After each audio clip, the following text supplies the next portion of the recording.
Hi, I'm Chuck Gibson. This is Taking Stock with Art Jarvis, a bi-weekly discussion of what is happening in the economy, the world of finance, and personal investment with Art Jarvis. Taking Stock with Art Jarvis is a presentation of Loveland Beacon in partnership with Jarvis Global Investments, LLC. Now here is Taking Stock. Welcome, Art Jarvis. Taking Stock, episode 44. How are you on this fine, freezing Tuesday? It is a little bit brisk outside today, and it's going to be brisk all week, too. No, everything's great, as usual. How about yourself? Great. Good. Just, for me, you know what I'm doing. It's freezing. I'm waiting for the ponds to ice over and get back on the ice. And there'll be a video of you skating here not too far down the road. Somebody will probably shoot that video. It won't be me shooting it, but I'm just saying. Get you a nice little GoPro or something to wear while you're skating. I'll put that on my list. GoPro. I need to have a GoPro. You got a birthday coming up, maybe? Sure. Birthday. Just celebrated Valentine's Day. Did not get a GoPro for Valentine's. No? Huh. No. Huh. But I will say this: my lovely bride did take very good care of me Valentine's Day. Not surprising at all. And I just a side note. She gave me a Valentine card. Mm-hmm. I don't know how she finds these cards. It's like it has the perfect words in it that she would want to say, to be very loving and affectionate and say that I'm wonderful. Right. But I mean, she just blows my mind. And it's like, usually it may have something to do with cycling or, it's like it always fits, whatever I like. Yeah. She blows me away. Well, so she did it again. If you don't wait till the actual day or the day before, your card selection is much more expansive. It's funny, you go into a store to pick out a card and there's this line of men at the Valentine card section. Oh, not that I could be accused of doing that, but yeah. Anyway. Well, I think that Sue would say that I did well. Good. Also. Good. But it didn't have anything to do with getting the right card. I'll just say that. No. In terms of how about you? Did Kim's happy? You were happy? Good, a wonderful Valentine's Day. Yeah, right? we both took care of business. We honored the Hallmark holiday. So, which is not true, actually. No, it's not a Hallmark holiday. Yeah, it's a real one. Yeah. Sweetest Day is the Hallmark version of Valentine's Day. Yeah, that's a Hallmark holiday. Yeah, because they needed a Valentine's Day in October, right? No. Well, and you do know my last name is Gibson. Did you ever hear of Gibson greeting cards? Yeah, matter of fact, I lived real close to it when I was growing up. We never called it a Gibson holiday. No. Hallmark, yes. Gibson, no. Which may be exactly why there is no Gibson greeting cards anymore. Yeah, they did struggle back in the early '90s, that's for sure. Somewhere along the way, they sold out. Yep. But that's a whole different story. Yeah, this is true. But it is part of the economic world, which we're here to talk about. So, man, 2 weeks ago, we really covered all of your forecast, even though there was so much more to talk about. We're we could do this show for hours with a lot to talk about. Well, nothing's changed in the last 2 weeks in terms of, we didn't get here today and say, well, you know what, shame we didn't talk about it then because there's nothing to talk about now. There's a couple things to talk about. There's going to be plenty to talk about for the extended future, let's put it that way. Yeah. And, the catchphrase, the catchphrase was buckle up. Well, see, these last 2 weeks have been the epitome of buckle up. It's just, it's amazing to me. The stories that are coming out, it's amazing to me, the rhetoric, it's amazing to me things are being said, and then 6 hours later they're completely reversed, and we've talked about this to a great extent, but the markets do not like uncertainty, right? Boom, I was going to say, which is the word that's going to get us going? Uncertainty. Uncertainty, yeah. And we're bouncing around like a ping pong ball right now, but the interesting thing is we're moving up. Okay, it might not feel like we're moving up because we've got days that are down 1%, and then the next day's up 1.1% or something like that, and it's just, and I just think this is the way it's going to be for the foreseeable future. And I was actually talking to a client a few days ago, And my point was the same point we've been making for 2 years on this podcast, is that, you know what, we're going to continue to pay attention to the economic numbers. And, and if we're going to focus on that, I mean, we did get an employment number.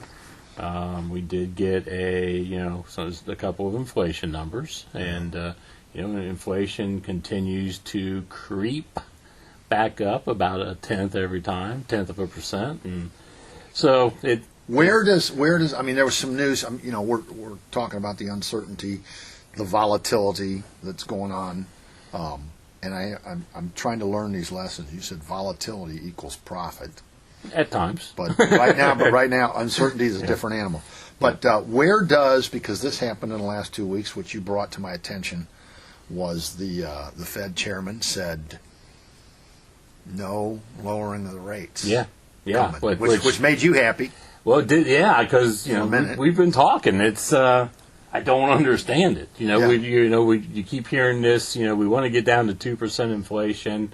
We're concerned about inflation, but yet we're cutting rates. I've made it pretty clear that I don't understand why we've cut rates as much as we have, even up to this point. But I guess. I think I might have sent you something. You did. I sent you the article, and right. It basically said, Jerome Powell, Fed chairman, said, we're going to take a little break on the easing, and we don't need to be aggressive on our interest rate easing and stuff. And my response with the article was, no kidding. It was 2 words, and you said, and that's exactly what you shared. You shared the article. The link to the article, and no kidding. Like that. No kidding. The face and everything. Unfortunately, this is an audio show, so but you can hear the no kidding. Right. There's the tone. I heard you. I kept the 4-letter words to myself, but there's a lot of things going on, and you mentioned one before we started recording here, but okay, you got inflation. Inflation is kind of moving up, and then tariffs. What are the tariffs actually going to end up looking like, if there are any at all? I mean, Trump. You know what the tariffs look like right now? They look like a filled hockey arena in Montreal with the crowd booing loudly the U.S. national anthem. That's what the tariffs look like in Canada. Or at least the threat. Because I think you make a great point right now. Where are the tariffs going to end up, if indeed there actually are any? Because you've been consistent across the board, and you said it again before we turned the recorder on today and began, our Taking Stock episode, which is what? It's a, it brings you to the table. And there you have it. So if we can bring different countries and things to the table to have a discussion and maybe kind of come up with maybe a system that is a little more fair to the United States without imposing, I never believed there was going to be a 25% tariff. But, let's say it ended up being 10% if things didn't work out the way, But I think that is the current administration's way of bringing countries and individuals to the table to discuss. And I think that, because you've seen where, whatever that was 2 Saturdays ago, 3 Saturdays ago, that, on Saturday, we're going to hit Canada and Mexico with 25% tariffs. And I think China was 10%. But, several hours later, we decided to take a 30-day hiatus on doing that, right? So that's kind of things that are going on in many different areas, that you get the news story and then it gets flipped very quickly. Well, does the 30-day, hold on, the 30-day pause button, is that really, so that's President Trump's way, said, I'm serious, 25% Canada, 25% Mexico, 10% China, but hold it, 30-day pause button. So that's his. Okay, now the door's open for you to come visit at this table, where we can discuss the reality of making. You know what? And I have written that in the notes from 2 weeks ago. I don't have it at my fingertips, but trade. and the the fairness of trade for the U.S. It hasn't been a fair trade market for the U.S. for a long time. Yeah, we've been giving away the goods on the shelf. Let's put it that way. And so, how do you explain? How do you? I unfortunately, Art. I didn't extend an invitation, so we can't say he rejected it. But President Donald Trump is not sitting with us as we record any of these episodes of Taking Stock. No. But give your best effort to how do you explain where we got to? I think it's a function of time. I think just very slowly over the last, whatever you want to call it, 3 or 4 decades, we have slowly, and it's kind of, if you give an inch and you give an inch, next thing you know, you're a mile down the road. And I just kind of think that's what happened. And I think that's what, okay, let's get some of that mile back. We don't have to get the whole mile back, but let's come to the table. Let's have a reasonable discussion, and the 30 days gives them an opportunity to come to the table and hopefully have some meaningful discussions about how we can come up with a plan to make things, in my opinion, more fair. Okay? So, and I'm also that person that it doesn't have to happen in 30 days, but as long as you're making progress, then okay, we'll extend it another 30 days. And so as long as you're moving forward and and you're getting to something where they can reach an agreement that is again, I'll still say more fair to the people at the table, I'm all for that. So, well, what do our numbers look like? When I start talking a little bit of alphabet soup, the GDP. Yeah. The GNP, and I always said 2 words: import, export. Yeah, and that's where we got unbalanced. Yes, correct. Yeah, and let's remember. So I keep talking about we got to look at the economic numbers, keep an eye on the numbers, keep an eye on the trends. But we talk about it often, like the gross domestic product, the GDP. Right. 70% of that is the U.S. consumer. Okay. The trade or trade deficit, depending on how you want to look at it, is like 7%. Okay. So we're talking about a piece of the puzzle that matters, but to me the more important thing is to make sure we still keep the consumer in it to win it, like I like to say. Right. So yeah, I'm me personally, I think something good can come from getting a little bit more balanced trade with our trading partners. I think that could end up being a very good thing. More importantly, I don't want to lose the consumer. Okay, so we talk about the uncertainty. When people start to get uncertain, they instinctively slow down a little bit, even if it's just a little bit, right? Maybe they don't go buy that car, they don't go buy that washer and dryer or something like that. So I think it's important to keep an eye on that. And the tariffs, we're going to be talking about those for the foreseeable future, right? Without question. And there's not just 3 countries out there either, right? No, it's a larger board than that. Yeah, hundreds of trading partners, and how many do we need? But we're starting with the big ones, though, and we'll start with the big ones and work your way down. So I truly believe something good can come from it. Now, the strategy is typical. It's hit them with a big number and try and scare them a little bit, and then try and get everybody to come to the table with the right attitude. So I think see how we go. Am I wrong to think that there's 2 strategic paths? That one being, as you said, just level out the trade playing field, but the other is that focus on jobs at home, tariffs, and so that that's going to limit products from coming from elsewhere. It's made in America, and certainly in the last 24 to 48 hours, that has been a focus of this administration talking to us about. I want more made in America, and so we need to be opening up. Whatever it is, I don't want to just say manufacturing jobs, but jobs where we're producing more goods in America. Right. So is that am I right? Is it 2, or am I off the base here? It's 2 paths. One, leveling the trade playing field Right. with all, not, as you said, not just Canada, Mexico, and China, but across the hundreds of trade partners. Yeah. But also, creating, which I think is a fundamentally stronger economy when you are producing goods and services at home. Sure. Right? Yeah, I mean, you make a good point. I mean, the thing is, we want to become more competitive, right? So if we are more competitive, then theoretically that should increase jobs. Because then if we're more competitive and, economics 101, what are you good at? Maybe we're good at whatever, making cars, and this country over here is good at making scissors. I don't know what that is, right? Okay, fair enough. In college it was guns and butter, right? But we don't do guns and butter anymore.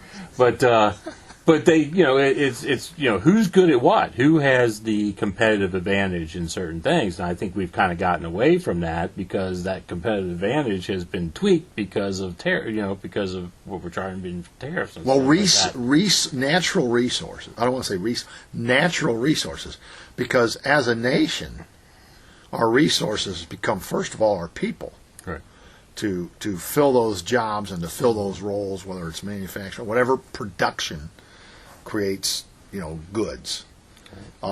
That's a great resource, the people of this nation. And that resource can be put to work, and if we become more competitive, theoretically, then the demand for domestic products increases. So if that demand is increasing, you need more supply. You need more supply. You need more people to produce that supply. So it could definitely have a positive impact on unemployment.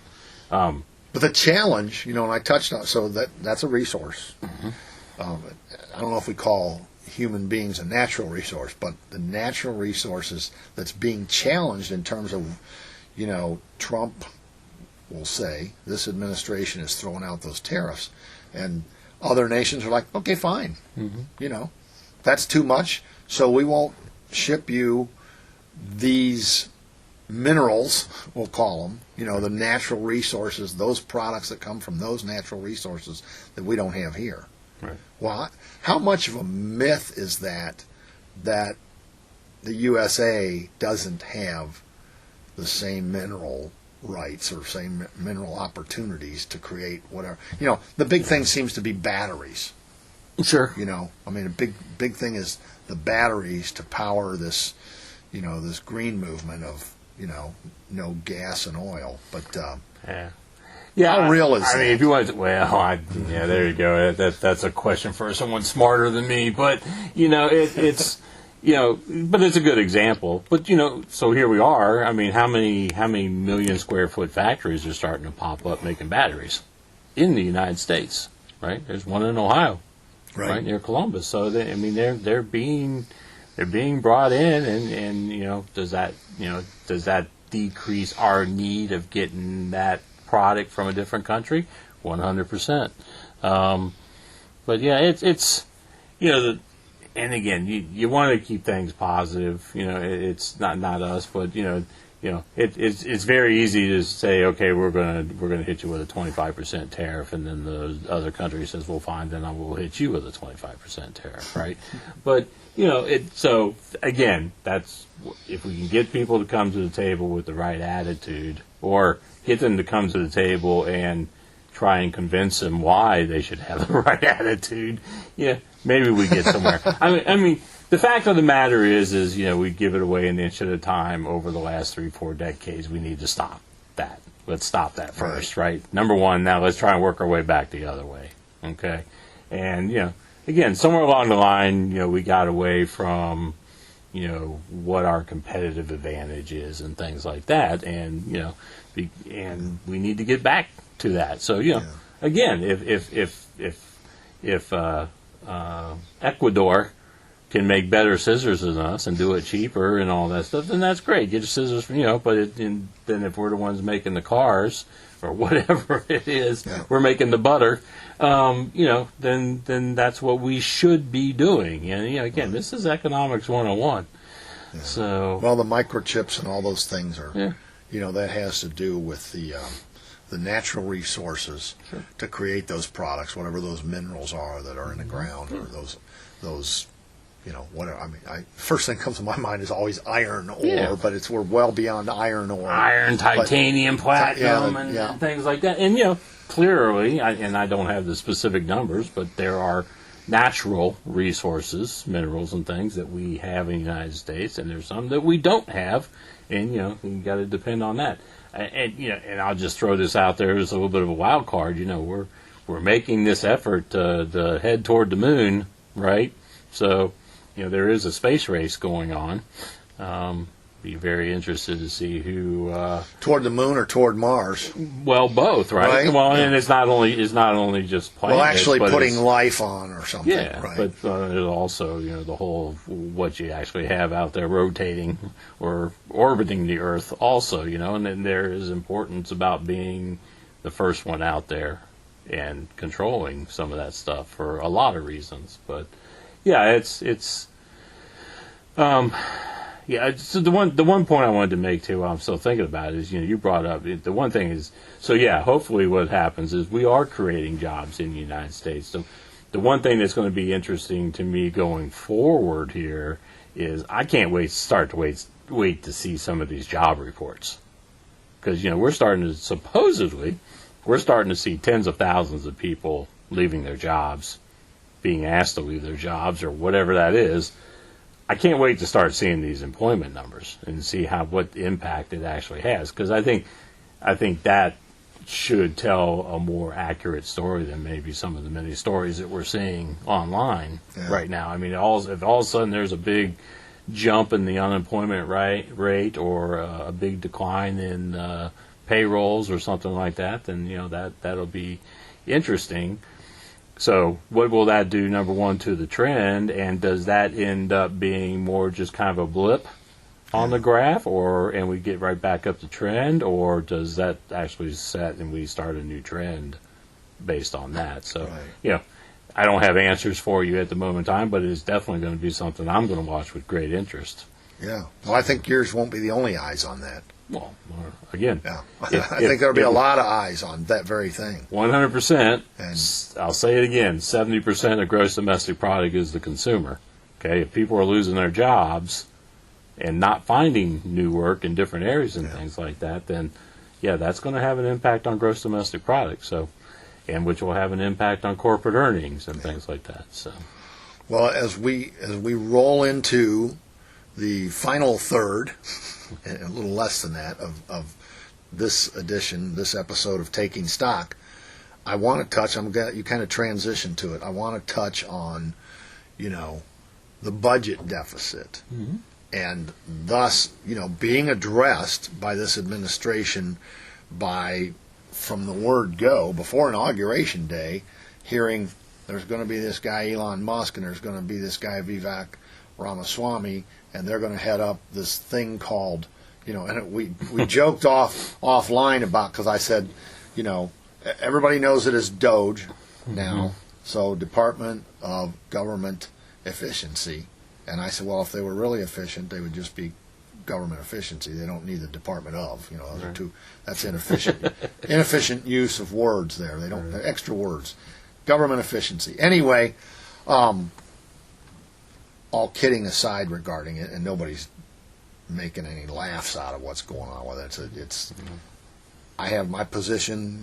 Maybe we have the same position. We haven't talked about that even offline, but the idea of a more efficient government. Now I'm going to partly give away my position. Doesn't that sound good? But the question from that comes like this: is that going to have as much impact as was hoped or talked about in terms of reducing the budget deficit, the deficit spending that's going on in the U.S.? How does that work? Yeah, so that's a great question, and that's a whole lot of talking. That's the one that's going to wrap up. We got 5 minutes. That might be another whole episode on itself. But I mean, so here's the thing. So I sincerely feel that most people believe that we do not have an efficient. So it's an interesting question. So I don't think there's anyone out there that believes that the government is 100% efficient. I don't think people are out there believe that there isn't fraud and things going on. So, so to answer your question, do I think it's a good thing? Well, yes, 100% I think it's a good thing because, we have a $36 trillion national debt. We have whatever it is now, a couple $1 trillion budget deficit. We need to reel that in. Now, I'm not smart enough to tell you whether that's going to become a problem in 5 years or 50 years or 100 years, okay? But it's becoming funny money, to be honest with you. We're just throwing money at things that, I think we need to take some time and reevaluate where we're sending money. Number one, 100% we need to put checks and balances in to keep an eye on whatever money we are using for whatever programs we're sending it to. But yeah, if we can reel in, number one, if we can reel in the budget deficit, that's going to slow down the rate of our national debt rising, and maybe even with some crazy talk, maybe we start backing it down a little bit, right? And well, that was going to be, that's the point is, will it actually, because, we talked in episodes prior to this about how fast that national debt clock spins. And so an impact can be had on that to at least slow it down. And like you said, miracles, maybe even, start to reverse the trend a little bit. We need cut to start, into that. we have to start reversing it. That's all there is to it. Because, the longer we put that off, the more painful it's going to be to reverse it. And the more damaging, if that kind of, I'll call it a bubble, if that bubble pops, it'll be ugly. And the longer we wait, the bigger the bubble becomes and the uglier it gets. So, I started to say I don't think anybody would argue it, but that probably would argue it. But, to have a more efficient, less fraudulent government, right, find where the money's going, see if it's going where it's supposed to go, and back down, and where we're actually maybe bringing in more money than what we're spending on a yearly basis, or not spending as much money every year, 100% that's going to have a great impact on our budget deficit and on our national debt. And don't forget, that national debt we have to pay interest on, right? So if we're paying interest on less debt, guess what? The buzzsaw slows down just a little bit, right? So, and again, in this person's opinion, it's something that needs at least to have a look taken at, right? So, done right, once again, that it can definitely have a positive impact on our economy and many different things, jobs and all kinds of things. So, once again, it's going to be something to watch with great interest. There's been some disturbing numbers thrown out there. In response to what's being found that's inefficient. Where's the money going? Even not only inefficient, but just a complete lack in some places of checks and balances. Okay. Right. So it's amazing to me, like, a local government or a state government, they're required to have certain checks and balances. They're required to have a balanced budget and things like that. But our U.S. government doesn't seem to have to play under the same rules, and we need to do something about that. And I think we did this once before, but if we were to pay off the national debt today, that's $100 and something thousand for every single man, woman, and child in America, right? And like you said, that the level of the national debt, that little clock is starting to look like a buzzsaw. It's moving so fast. So very easily. we can go from $36 trillion to $40 trillion in not that long of a period of time if we don't do something about it. And go ahead. It's eye-opening. You're just talking about it looks like a buzzsaw. You can Google that. Anybody that's listening right now, you can Google, like national debt clock, and it will shock you to see how. It's just like ridiculous. Yeah, it's disturbing. Whoosh, Funny, I I was looking on my bookshelf the other day. There's a sonic boom at the end of that. When you Yeah, well, right? it's the sonic boom that I'm worried about. Right? You know, Yeah, so, no, I'm with you. Yeah, there's a book on my shelf, and I can't remember the name of it, but and I can't remember what year I picked it up, but it's not from that long ago, and it was called the $6 trillion something, and I apologize for not being able to tell you. That's all right. But it wasn't that long ago, and they were worried about a national debt at $6 trillion. 36. And we're 30, yeah, so we're Yeah. what almost 7 times that, or more than 7, or do math. Six Math times is that. 6 times that. Thank you. Good thing. It's a good thing I don't do math. I knew what you were going. Quiet. But yeah, it's. I mean, very, very long-winded answer to your question, but the answer is yes. I mean, we can't. We have to do something to slow things down a little bit, and if if we're able to cut out the fat, we're able to cut out any fraud that may exist, and things like that. Just do that, and if that has an impact, without necessarily just completely wiping out complete programs and things like that, at least it's a step in the right direction. Yeah. Well, I was going to say, I'll be watching this with great interest over the coming years.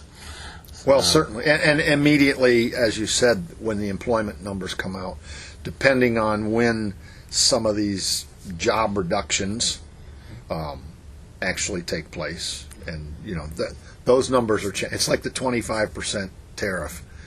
Well, hold on a second. What are we really doing? Right. So people got up in arms in a hurry, and Elon Musk is everybody's enemy, immediately, and I'm not going to say one way or another, and I'm not going to put words in your mouth, but I think that when we start the next episode, because this will conclude episode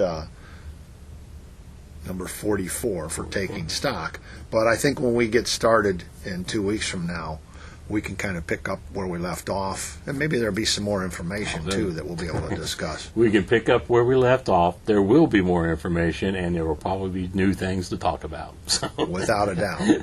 But, well, Art, thank you for joining us again and sharing your insights about what's happening in the economic world, the world of finance, investing. We didn't really talk too much about investing today. We'll touch on that episode 45, too.